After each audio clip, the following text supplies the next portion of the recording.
Hello guys ඔන්න අදම අරගෙන අපේ වෙනස්ම විදිහේ ගොඩක් පාඩක හොරර් මූවි එකක්. සමහර විට ඔයාලා ජැකින් ද බොක්ස් කියන පුරාවෘත්තය ගැන අහලා ඇති. ඇත්තට මේක බටහිර රටවල ගොඩක් ජනප්‍රිය අඳුරු මඳුරු පුරාවෘත්තයක්. ජැකියර කියන්නේ පෙට්ටියක් ඇතුලේ හෙරවලා ඉන්න අద్భుත මිනිමරු කෙනෙක්ට.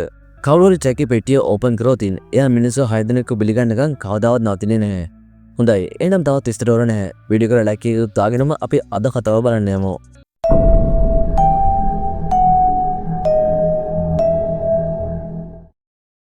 කතාව පටන් ගද්දිම අපිට වයසක මිනිහෙකු පෙනෙනවා.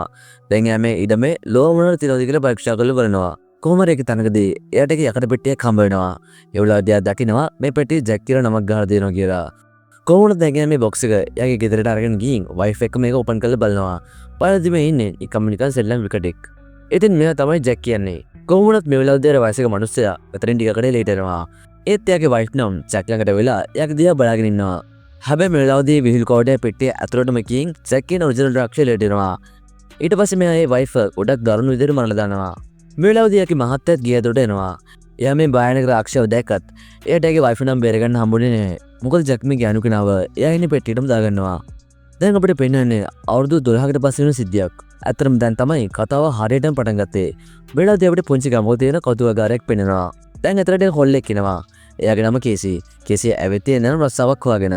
කොහොමද දැන් ඇයට මේ කෞතුකාගාරයෙන් වැඩ කරන ලීසා කියන ගෑනු ළමයා හම්බෙනවා. කේසි මුලින්ම එයාගෙන පුංචි හැදින්වීමක් කරලා ලීසා එක්ක කතා කරන්න පටන් ගන්නවා. මේ වෙලාවදී ලීසා කෞතුකාගාරය ඇතුලේ වැඩ කරන්න ඕන විදිය කේසිට පැහැදිලි කරලා දෙනවා. කේසිට කරන්න තියෙන්නේ කෞතුකාගාරයට එන විශේෂයට මේ තියෙන දේවල් පෙන්වන එක විතරයි. කොහොමද මේ වෙලාවදී කේසිට තේරෙනවා ලීසා මෙතන වැඩ කරන්නේ වැඩි කැමැත්තකින් නෙමෙයි කියලා. ලීසා කියනවා එයාගේ අම්මා අසනීපෙන් ඉන්න නිසා එයාට සල්ලියක් හොයාගෙන ඕනේ කියලා. කොහොමද දැන් එයා කේසිවත් එක්කගෙන කබඩ කාමරේ පැත්තට යනවා. දැන් මේ කාමරේ ඇස්පස් කරද්දී කේසිට දෙයක් හම්බ වෙනවා. බලද්දී අර ජැක් කියන රාක්ෂයා ඉන්න පෙට්ටිය. ලීසාට මේක දැක ගමම තේරෙනවා මේ බොක්ස් එක තමයි කියලා. මම කලින් කිව්වා වගේම ජැක් ඉන් ද බොක්ස් කියන පුරාවෘත්තය ඒ රටේ ගොඩක් ප්‍රසිද්ධයි. හැබැයි ලීස් දන්නේ නැහැ මේක ඇතුලේ ඇත්තරම මිනිමරු රාක්ෂයෙක් ඉන්නවා කියලා. ඒ නිසා මේ දෙන්න මේ පෙට්ටිය ඇල බලන්න උත්සාහ කරනවා. කොහොම හරි කේසිට පුළුවන් වෙනවා ඒ බොක්ස් එක අරගන්න. එකපාරටම විකට් එකේ සෙල්ලම් බඩුවක් එළියට ආම මේ දෙන්න ටිකක් විතර බය වෙනවා. හැබැයි ඊට පස්සේ නම් එයාලා එකට කැමති වෙනවා.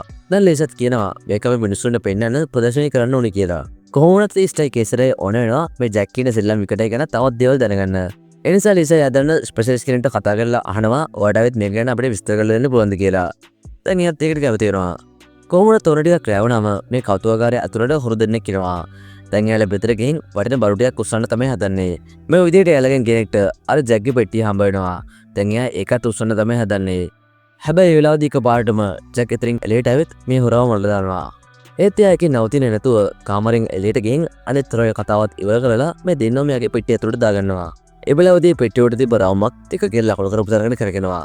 ඉතින් ඔයාලට තේරෙනවනේ ඒකෙන් කියන්නේ ජැක් මේනකොට දෙන්නෙක්ව බිලි අරන් ඉවරයි කියලායි.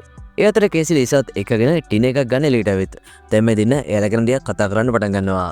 ඒ වෙලාවදී කේස් කියනවා එයාට මාස ගානකදී දැම්ම නින්ජන්නේ නැහැ. ඒකට ගොඩක් දුක ප්‍රශ්නයක් කියලා. දැන් මේ දෙන්න ටිකක් මේ විදිහට කතා කරගෙන ඉඳලා අභාග්‍ය වලට යනවා. මේ සිද්ධියෙන් පස්සේ අපිට කේසි නිදාගෙන ඉන්න සිද්ධියක් පෙනෙනවා. ඒත් එයාට හරියට නිින්ද යන්නෙම නැහැ. එකකින් ඉන්න බෙන්න පටන් ගන්නවා. හැබැයි ඒවා හේන විතරක් නෙවෙයි. ඇත්තටම මට පේන්නේ කාලයට කලින් වෙච්ච ගොඩක් දරුණු සිද්ධියක්. ඒ සිද්ධිය ගැන ඔයාට ඉස්සරහට දැනගන්න පුළුවන් වෙයි. කොහොමද උන්න උදේ වුණාම කේසියා වැඩ කරන අද කෞතුකාගාරයට එනවා. ඒ වෙලාවදී යාට තේරෙනවා මෙතනට හොරු කරන්න කියලා. ඒ නිසා ලිස්ටත් කෝල් කරලා මෙන්දේ කියලා CCTV චෙක් කරලා බලන්න හදන්නේ. හැබැයි ලිස් කියනවා කැමරාස් ටික කාලෙකි දැම්ම වැඩ කරන්නේ නැහැ කියලා. කොහොමුණත් ඒ වෙලාවදී මෙතන දාර ජැක්ගේ බොක්ස් එක ගැන විස්තර කරන්න එනවා කිව්වගෙනත් එනවා. දැන් ඒ කේසි එකම බොක්ස් එක තියතරට ගිහින් ඒක හොඳට පරීක්ෂා කරලා බලනවා. ඊට පස්සේ මේ පුරාවෘත්තයේ ආරම්භන විදිය කේසිට විස්තර කරලා දෙනවා. එයා කියන විදිහට ජැක් ඉන් ද බොක්ස් කියන්නේ ඉස්සර ළමයින්ට සෙල්ලම් කරන අදවු නිකන් සෙල්ලම් බඩුවක් විතරයි. හැබැයි ඒ කාලේ ඊටම සමහර මිනිස්සු කියලා තියෙනවා මේ ජැක් ඉන් ද බොක්ස් සෙල්ලම් බඩුවල ඇත්තටම රාක්ෂයෙක් ඉන්නවා කියලා. ඒ වගේම කරුවෝ කෙනෙක් මේ පෙට්ටිය ඇරුවතින් ඒ රාක්ෂය එළියට ඇවිත් මිනිස්සුන්ව පිළිගන්නවා කියලාත් ඒ කට්ටිය කියලා තියෙනවා. ඉතින් මේ දේවල් නිසාම කේසිට ජැක් ගැන තවත් දේවල් දැනගන්න ආසාවක් ඇති වෙනවා. ඒ නිසා කේසි ඉගෙන මේ මනුස්සයාගෙන් අහුවම එයා කියනවා මම පුරාවස්තු ගැන දැනන් හිටියට හොල්මන් ගැන නම් වැඩි දෙයක් දන්නේ නැහැ කියලා. හැබැයි එයා කේසිට කියනවා මගේ යාළුවා මොරිස්ට නම් ඒ දේවල් ගැන හොඳ දැනීමක් තියෙනවා. ඔයා ඒවා හම්බෙලා බලන්න. එයා ඔයාලට මේක ගැන තවත් විස්තර ගියේ කියලා. ඊට පස්සේ මේ මනුස්සයා මෙතනින් යන්න යනවා. හැබැයි ඒ වෙලාවේදී කේසි දකිනවා ජැක්ගේ පෙට්ටියේ තිබුණ රවුම දෙක තියෙන තැනට කැරකිලා ඇවිත් කියලා. ඒත් ඉතින් එයා නම් ඒක ගැන වැඩි හිතන්න යන්නේ නැහැ. කොහොමද තොරටියක් දවල්දුනම මේ කතුවකාරය බලන්න එක මැදිවස ගැනපෙනෙක් කෙනවා. දැන් කේසයට ඇතරෙන විදිහ කියලා දීලා පොඩි නින්දක් දාන්න පටන් ගන්නවා. මේ අතර ගෑනුකෙනා උඩටට ඇති එක පාටම ජැකි පෙට්ටිය ඔපන් වෙන පටන් ගන්නවා. ඒ විතරක් නෙමෙයි. ඒ වගේ මෙතන ලයිට් කින් හැම දෙයක්ම කළුවර වෙලා යනවා. ඒත් ඒකම ජැක් මෙතනට ඇවිත් අර ගෑනුකෙනාව අල්ල ගන්නවා. මේ නිසා එයා ගොඩක් වේදනාවෙන් කෑ ගන්න පටන් ගන්නවා. මේ සත්‍ය නිසාම කේසට දින්දෙන් ඇහැරෙනවා. දැන් මොකද සිද්ධ වුනේ කියලා බලන්න එයා උඩටට යනවා. හැබැයි ඒ නොකටත් ජැක් ගෑනුකෙනාව එයාගේ පෙට්ටිය ඇතුලට දාගෙන ඉවරයි. දැන් කේසට හිතනවා එයාට නින්දකින් තිබුණ වෙලාවේ අර ගෑනුකෙනා මෙතනින් යන්න නැති කියලා. ඒ වගේම හිතන්නේ මේ සද්දෙත් එයාට පුරුණ හිණයක් විතරයි කියලා. කොහොමද තොන්න දැන් අලුත් දවසක් උදා වෙලා. කේසෙත් සුපුරුදු විදිහටම උදෙම හවුතුවකට එනවා. ඒ වෙලාව තියා නැතිවෙච්ච ගෑනුකෙනෙක් ගැන දාන තිබුණු පෝස්ට් එකක් දකිනවා. දැන් එයාට මතක් වෙනවා මේ ගෑනුකෙනාම තමයි ඊයේ හවුතුවකට ආවේ කියලා. ඒ විතරක් නෙමෙයි අර හොරුදෙන්නගේ පෝස්ට් එකකුත් ඊට හැපැත්තම ගහලා දෙනවා. කොහොමද ඊට පස්සේ කේසි කවුතුවකට ඇවිත් ඉන්ටර්නෙට් එක හරහා අර මොරිස් කියන හොල්මන්ගෙන් දන්න මිනිස්සයා පබ්ලිෂ් කරපු එක ආටිකල් එකක් හොයාගන්නවා. අතර මේ ආටිකල් එකේ තිබ්බේ කේසි හොය ඉන්න අර ජැක් ඉන් ද බොක්ස් කියන පුරාවෘත්තය ගැනම තමයි. එනිසා එයා ගොඩක් ආසාවෙන් මේක කියනවා. ඉතින් ඒකේ තිබුණ විදියට ජැක්ගේ බාහිර වෙනම ගත්තොත් එයා අඩි 6ක් 7ක් විතර උස බාහිර විකර වෙනමක් තියෙන රාක්ෂයෙක්. ඒ වගේම කවුරු හරි මේ ජැක් ඉන්න පෙට්ටිය ඕපන් කරොත් ජැක් එළියට ඇවිත් මිනිස්සු 6 දෙනෙක්ව බිලි ගන්නවා කියලාත් මේ ආටිකල් එකේ සඳහන් කර තියෙනවා. හැබැයි මේ විදිහට මිනිස්සු 6 දෙනෙක්ව බිලි ගත්තට පස්සේ ජැක් ආයමත් අවුරුදු 3ක් යනකම් මේ පෙට්ටිය ඇතුලේ හිරවෙනවලු. එයා ආයමත් එළියට එන්නේ කවුරු හරි කෙනෙක් ජැක්ගේ පෙට්ටිය අපහොතාවක් කැඩියොත් විතරයි. කොහොමද තේරෙද්දී මෙතනට රේචල් එනවා. එයා තමයි මේ කෞතුකකාරී කළමනාකාරතුමිය. දැන් එයා කේසරි කියනවා ඔය ශ්‍රී ලංකාවේ ඉන්න පෙට්ටිය අද ඉඳන් ප්‍රදර්ශනය කරන්න තියන්න කියලා. රේචල් දැනටමත් මේ පෙට්ටිය තියන්න තන ක්ලාස් කරලා තියෙන්නේ. ඒ නිසා කේසි ජැක් වරින් ගිහින් රේචල් කියපු අදාළතෙන් දිනනවා. කොහොමද තොන්න හවස් වල නිසා කේසි කෞතුකකාරීත් වහලා අපව ගෙදර යන්නේ හදන්නේ. හැබැයි මෙතන ක්ලීන් කරන ගෑනු කෙනා නම් කාට ටික ඉවර කරන්න ඕන නිසා අතරේ කෞතුකකාරී අතරම නතිනවා. ඉතින් මේ ගෑනු කෙනා මේ විදිහට ටික වෙලාවක් යනකම්ම කිසිම ප්‍රශ්නයක් නැතුව එයාගේ වැඩේ කරගෙන යනවා. ඊට පස්සේ ජැක්ගේ පෙට්ටිය තියෙන තැනට ගිහින් ඒ විදිහට ක්ලීන් කරන්න පටන් ගන්නවා. හැබැයි වෙලාවෙදී ඒ පෙට්ටිය එකපාරට මෙතනින් අතුරුදහන් වෙලා එනවා. මේ නිසා නම් මේ ගෑනු කෙනා හොතරම් බය වෙලා මෙතනින් එළියට එනවා. ඒත් ඒ වෙලාවදී එයා දකිනවා ජැක්ගේ පෙට්ටිය බෙතර පඩිපෙලගාව වැළලා දෙනවා කියලා.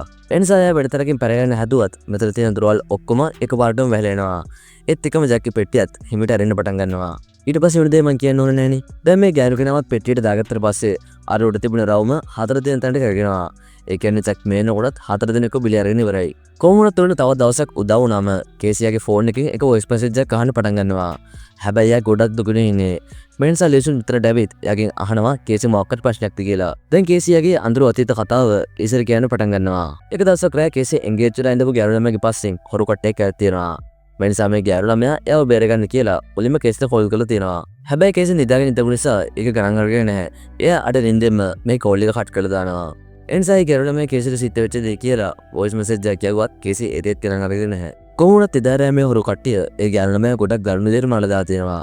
ඉතින් ඒ නිසා කේසට එදා ඒ සිද්ධ වෙච්ච දෙයින් පස්සේ කවදාවත්ම හරියට නින්දකින් ඉන්නේ නැහැ. මේ අතර මෙතනට පොලිස් ඔෆිසර් කීප දෙනෙක් ඉනවා. එයාලා ඇවිත් තියෙන්නේ අතුරුදහන් වෙන මිනිස්සු කට්ටියක් හොයාගෙන. අර ක්ලීන් කරන ගෑනු කෙනත් මෙයාගෙන් කෙනෙක්. ඒ නිසා පොලිසියයි මෙයාලගෙන් අහනවා ඔයාලා ඒවා අන්තිම දෙයක කවද්ද කියලා. ඒ ස්ටීම් අඩුවෙන් ඉඳපු නිසා සතෙකින් විතර එයා දැකලා නැහැ. හැබැයි කේසි කියනවා මම එයාව ගිය සිකුරාදා දැක්ක කියලා. මේ නිසා පොලිසිය අය කේසිත් එක්ක මේ ගැන කතා කරනවා. මේලාවදී කේසි කියනවා ඒ ගෑනු කෙනාගේ අතුරුදහන් වීමට මොකක් හරි අద్భుත දෙයක සම්බන්ධයක් තියෙනවා කියලා එයාට හිතනවා කියලා. හැබැයි පොලිසිය අය නම් මේ කතාව විශ්වාස කරන්නේ නැහැ. ඊට පස්සේ කට්ටිය එහෙමම මෙතනින් යනවා. ඒ කොහොමද කේසියම් චෙක් කරන්නේ මේ දේවල් වලට මොකක් හරි අద్భుත දෙයක් සම්බන්ධයි කියලා. ඒ නිසා අර මොරිස් කියන මනුස්සයාගේ ෆෝන් නම්බරේ හොයාගෙන එයාට කොල් එකක් දීලා ජැක් ගැන තවදුරටත් තොරතුරු දෙන්න උත්සාහ කරනවා. ඒ විතරක් නෙමෙයි. එයා ජැක්ගේ බොක්ස් එකේ තියෙන තැන කැමරාවකුත් සෙට් කරලා සිද්ධ වෙන දේවල් බලගෙන ඉන්නවා. කොහොමද තුන ටිකක් රැවුනම කේසියට උඩ තට්ටුවෙන් එක එක සද්ද ඇහෙන්න පටන් ගන්නවා. ඒ නිසා එයා උඩටකින් බලනවා. බලද්දි ජැක්ගේ පෙට්ටිය කලින් දියම විතර නැහැ. ඒත් එක මෙතන ලයිටුත් කින් හැමතරම කළුවර වෙනවා. ඒ නිසා කේසියාගේ ඔච්ච කවුන්ට් කරගන්නවා. බලද්දියාගේ ඉස්සරහා කුඩක් තරුණිල්ලට ඉන්නේ අර මිනිමරු රාක්ෂස ජැක්. දැන් එයා කේසිට පහර දෙන්න පටන් ගන්නවා. හැබැයි මේ වෙලාවදී එයා කේසිව මරන්නම යන්නේ නැහැ. ඔන්න ඊළඟ දවසේ උදේම කේසිට ඇවිත්සේ භයානක සිද්ධිය ඊස්ට් කියනවා. ඒත් එයා නම් මේක පිළිගන්නේ නැහැ. මේ නිසා කේසියට කැමරාවේ වීඩියෝ එකල ඊස්ට් පෙන්නන්න හැදුවත් ඒක බලන්න බැරි තරමට නෙවෙයිලා. ඒ කොහොමද කේසියන් දන්නවනේ ජැක් ඉන් ද බොක්ස් පුරාවෘතේ සම්පූර්ණයෙන්ම නැත්තක් කියලා. ඒ නිසා මේ පෙට්ටිය හදුවාගාරයට එන්න කලින් කාගාව තිබුණ එක පරීක්ෂා කරලා බලනවා. බලලා විතරට නිකන් ඉන්නේ නැහැ. එයා මේ මනුස්සයව හම්බ වෙන්න කියලා හිතාගෙන එයාව හොයාගෙන යනවා. ඇත්තටම එයාගේ වයිෆ් අතුරුදහන් වුණ සිද්ධියට ගමේ මිනිස්සු කරන්නේ මේ මනුස්සයව තමයි. මොකද ඉතින් එයාලා කවදාවත් වයිෆ් මරු රාක්ෂයෙක් කියලා විශ්වාස කරන්නේ නැහෙනි. කොහොමද තුන කේසියට පුළුවන් වෙනවා මේ වාසික මනුස්සයෙක් ගෙදර හොයාගන්න. දැන් එයා ඇතුළට ගිහින් මේ වෙච්ච දේවල් ඔක්කොම මේ මනුස්සයාට කියනවා. වෙලාදී මනුස්සයා එයා මේ බොක්ස් එක හොයාගත්ත විදිය, ඒක වයිෆ්ට වෙන්න පුළුවන් විදිය වගේම ජැක්ව මරලා දාපු විදිය විස්තර කරනවා. හැබැයි වයිෆ් අතුරුදන්වීම සම්බන්ධව පොලිසිය ඇරස් කරලා තියෙනෙත් මේ වයසක මනුස්සයව. ඒ නිසා මේට අරුතු ගණනක්ම හිරේ ඉන්න වෙලක් තියෙනවා. දැන් ඒ කේසෙට මේ ජැක් කියන රාක්ෂය ගැනත් පුංචි පුංචි දේවල් ටිකක් කියනවා. එයා කියන විදිහට ජැක් මිනිස්සුන්ව බිලි කරන්න පටන් ගන්නෑ. කරුවරයාගේ පෙට්ටිය ඇරියොත් විතරයි. හැබැයි ජැක් කවදාවත් පෙට්ටිය ඇරපු කෙනා නම් මරන්නේ නැහැ. ඔයාලට මතක ඇති එදා ජැක් කේසෙට පහර දුන්නොත් එයාව මරන්න ගියේ නැහැ කියලා. කොහොමද ජැක් අනිවාර්යයෙන්ම වෙනත් මිනිස්සු 6 දෙනෙක්ම මරලා දානවා. එයාලා මරන්නේ නැතුව නම් ජැක් ආපහු යන්නේ නැහැ. දැන් මේ වයසක මිනිස්සු කේසෙට කියනවා ඔව් ජැක්ව නවත්තන්න ගොඩක් උත්සාහ කරා. හැබැයි පොලිසිය මාව තමයි මේ හැම දෙයකටම වර්ධිකාරය කරේ. එන්සවත් මේ දේවල්වලට මැදිහත් වෙන්නේ නැතුව පෙට්ටියෙන් පුළුවන් තරම් ඈත්ලා ඉන්න බලන්න. නැත්තම් ඔයාලටත් මට වගේ නොකරපු අධ්‍යයකට වන්දි ගන්න වෙයි කියලා. ඒ වගේම කියනවා අපි කොච්චර උත්සාහ කරත් එයා 6 දෙනෙකු බිලි ගන්න එක අපිට නවත්තන්න බෑ කියලා. දැන් මේ දේවල් නිසා කේසෙට තේරෙනවා කවුරුත් එයාව විශ්වාස කරන්නේ නැති නිසා පොරොට තවම අන්තරය දාගන්න ඕනේ නැහැ කියලා. එන්සා තීරණය කරනවා ආයමත් කෞතුකාගාරය පැත්තට නොගින් ඉන්න. හැබැයි වෙලාවදී කේසේ එන්ගේජ් වෙලා ඉඳපු අර ගැරළමගේ ආත්ම විතරට වෙත් කියනවා ඔය ආයමත් පැට කරපු දේ තමයි කරන්න හදන්නේ. වාට ඇලව වෙරගන්නම සිද්ධ වෙනවා. වෙලාවදී වට විතරයි චැක්ක නවත්තන්න පුළුවන් කියලා. මෙන්සා කේසෙට තීරණනවා චැක්ක මිනිස්සුන්ව බලන්න දීලා එයට බලාගෙන ඉන්න බෑ කියලා. දැන් එයා කෞතුකාගාරයට ගිහින් චැක්ක පෙට්ටිය අරගෙන ඇවිත් ඒක පුච්චලා දානවා. ඊට පස්සේ ආයමත් කෞතුකාගාරයට එනවා. ඒ බාද්දී චැක්ක පෙට්ටිය තිබුණු තරම තාමත් තියෙනවා. දැන් චැක් පෙට්ටියෙන් එලේට ඇවිත් කේසෙට හොඳටම ගන්න පටන් ගන්නවා. ටික වෙලාවකට පස්සේ කේසෙ සීන තියලා පිම්මත ඉරනවා. ඔන්න දැන් උදේව නම ලේසත් පුතල දෙනවා. දැන් ඒ කේසිවත් එක්කගෙන එයාගේ මැනේජර් වෙච්ච රේචල් ගාවට යනවා. ලේසර් මෙනකොට කේසි චැක්ගේ බොක්ස් එක ගැන කියපු හැම දෙයක්ම රේචල්ට කියලා තියෙන්නේ. දැන් රේචල් කියනවා ඒ බොක්ස් එකේ කිසිම අద్భుත දෙයක් නැහැ. ඔයාම හිතනවා නම් ඔයාට වැරදිලා කියලා. ඒත් කේසි කියනවා මට නම් වැරදිලා නැහැ. ඒ පෙට්ටිය ඇතුලේ ඇත්තටම රාක්ෂයෙක් ඉන්නවා. ඔයාලා විශ්වාස කරත් නොකරත් එයා අනිවාර්යයෙන්ම එයාගේ ටාගට් එක සම්පූර්ණ කරගන්න තවත් මිනිස්සු දෙන්නෙක්ව බිලි ගන්නවා කියලා. දැන් මේ කේසි කතා කරන විදිහ නිසා ගොඩක් කේන්තිකේ පුරේචල් කේසි කියනවා ඔය හොඳටම ඇති. අද ඉතින් ඔයාලට මේ වැඩ කරන්න බෑ කියලා. ඉතින් මේ නිසා කේසි මෙන් යන්න තමයි හදන්නේ. ඒත් ඒ වෙලාවේදී ලිස් මෙතනට වෙත් කියනවා මට ඔයාව අයින් කරවන්න ඕන නැහැ. මට උරන්නේ වට උදව් කරන්න විතරයි. කොහොමවත් මට සමාව වෙන්න කියලා. දැන් කේසිත් කියනවා ඒකට කමක් නැහැ. ඒත් ඔයාලා බොක්සින් ඈත්ලා ඉන්න කියලා. ඒත් ලිස්ට් මේක ගණන් ගන්නේ නැහැ. කොහොමවත් කේසියා පටන් ගත්ත වැඩේ මග නවත්තන්නේ නැහැ. දැන් එයා කෙලින්ම අර මොරිස් කියන මනුස්සයව හම්බ වෙන්න යනවා. එයාට රේචල් ජැක්ගේ බොක්ස් එක කාමරයක ඇතුලෙන් ගිහින් තියෙනවා. හැබැයි ඒ වෙලාවේදී එකපාරටම රේචල්ගේ පෙට්ටිය ඇතුලට ඇදලා යනවා. අන්තිමට එයාටත් මරන්න සිද්ධ වෙනවා. කොහොමද දැන් අර මොරිස් කියන මනුස්සයා කේසර් කියනවා ජැක්ව නවත්තන්න පුළුවන් එකම ක්‍රමයක් තියෙනවා කියලා. එයා කියන විදිහට මුලින්ම උල්ලාවිදයක් අරගෙන ඒකෙන් ජැක්ගේ පපුව හිල් කරන්න ඕනේ. ඊට පස්සේ ජැක්ව පෙට්ටිය ඇතුලේ හිර කරලා මායාවචන වගේ කියලා ඒ පෙට්ටිය වහර දාන්න ඕනේ. හැබැයි මොරිස් කියනවා ජැක්ව සම්පූර්ණයෙන්ම පෙට්ටිය ඇතුලේ හිර කරන්න නම් එයා පෙට්ටිය ඇතුලේ ඉද්දී එයාට කිසිම දෙයක් පෙට්ටියෙන් එළිය තියන්න බෑ කියලා. එහෙම තිබ්බොතින් ඒ වැඩේ සම්පූර්ණයෙන්ම අසාර්ථක වෙනවලු. කොහොමවත් මේ දේවල් ඔක්කොම මතක තියාගෙන කේසි ආමෙන් කතුවාගාරට යනවා. මේ අතර ලිස් දවස් වැඩි ඉවර කරලා හවස වුණාට පස්සේ ගෙදර යන්නේ හතරනේ. හැබැයි ඒ වෙලාවදී දකින්නවා කරුහර රේචල්ලා ගොඩක් දරුණු විදිහට මරලා දාලා කියලා. මේ නිසා ගොඩක් බය වෙන ලිස් ඒ වෙලාවෙම සිද්ධ වෙච්ච දේ පොලිසියට කියනවා.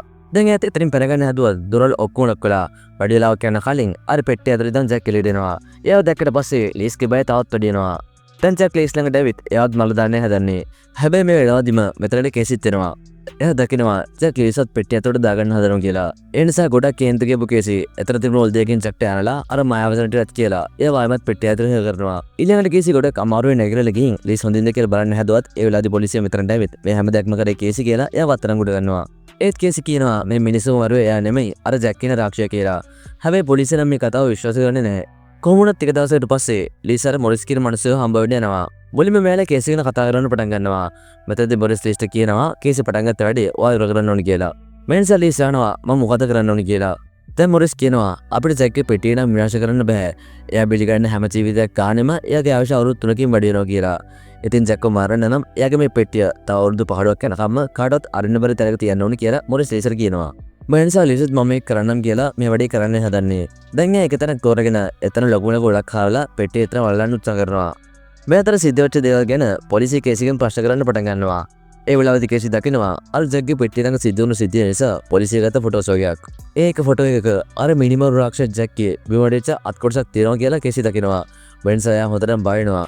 එයා කෑගාලා කියනවා ලිස්ගේ ජීවිතය අනතුරේ කියලා. මොකද ඔයාලට මතක ඇති එදා මොරිස් කිව්වා ජැක්ව සම්පූර්ණයෙන්ම ඉර කරන්න නම් එයාට ඇති කිසිම දෙයක් පෙට්ටියෙන් එළිය තියෙන්න බෑ කියලා. කොහොමද ඒ වෙලාවෙදිම ජැක් පෙට්ටියෙන් එළියට ආවේ ලිසත් වල අතර තිබුණු පෙට්ටියට අදර ගන්නවා. මේ නිසා ලිසරත් ගොඩක් අවාසනාවන්ත විදිහට මැරෙන්න සිද්ධ වෙනවා. හැබැයි වෙන දැන් ජැක්ගේ ගුදුරු හැම සම්පූර්ණ කරගත්ත නිසා එයා ඇතර මේ පෙට්ටිය ඇතුලේ හිරෙනවා. එයාට ආයමත් එළියට නම් තා කවුරු කෙනෙක් මේ පෙට්ටිය අරින්න ඕනේ. ඒ වගේම තවත් පැත්තක් තියෙනවා. මොකද මොරිස් කිව්වා වගේම ජැක්ගේ පෙට්ටිය තවත් අවුරුදු 18ක් යනකම් හැංගිලා තිබ්බොත් එයාට අනිවාර්යයෙන්ම මැරෙන්න සිද්ධ වෙනවා. ඒත් එක්කම 2019 රිලීස් වුණ ජැක් ඉන් ද බොක්ස් කියන සුපිරිම හොරර් මුවි එකක් අසු වෙනවා. එහෙනම් අදට ගෙල්ලේ නම් තවත් දවසක මේ වගේ ලස්සන මස්සන කතාවකින් අපි ඉක්මනටම හම්බෙමු.